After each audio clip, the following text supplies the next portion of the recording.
Дасгал хөдөлгөөн бол хорт тавдрын өвчлөл үүсэх эрсдлийг бууруулдаг гэдэг нь сүүлийн үед судалгаагаар батлагдж байгаа. Тэгэхээр мөн дээрэс нь бүр хавдрын дахилтыг хүртэл бууруулах магадaltaй байна гэсэн юм судалгаанууд хэвлэгдэж байгаа. Сонирмоц жишээ нь 2005 онд бүр өвдчөөд ах чинь тийм. Өвдчөөд тэр хорт тавдар бол дахих эрсдэлтэй шүү дээ. Жишээ нь 2005 онд энэ бол тийм маш өндөр олон тооны хүн дээр хэрэглэсэн мета анализис судалгаа биш л дээ.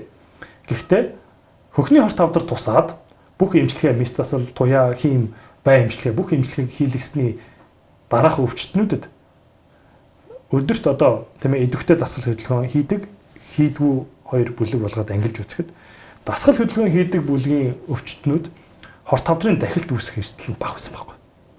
Ийм судалгаа гарч ирсэн. Маш сонирхолтой судалгаа.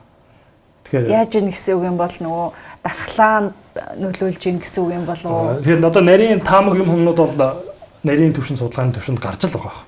Гэхдээ ийм нотлохонууд бол гарч ирж байгаа. Тэгэхээр л бидний тэр амьдралын эрүүл хэв маяг тийм ээ. Яг нэг үгээр хэлэхэд бол бидний одоо бид нар эрүүл мэндийн асуудлыг бол бид нар хэлдэг л дээ. Хилж ирдгүү, хийсж ирдэг гэж ярьдаг. Тийм ээ, өвчнөгдөж ярьдаг.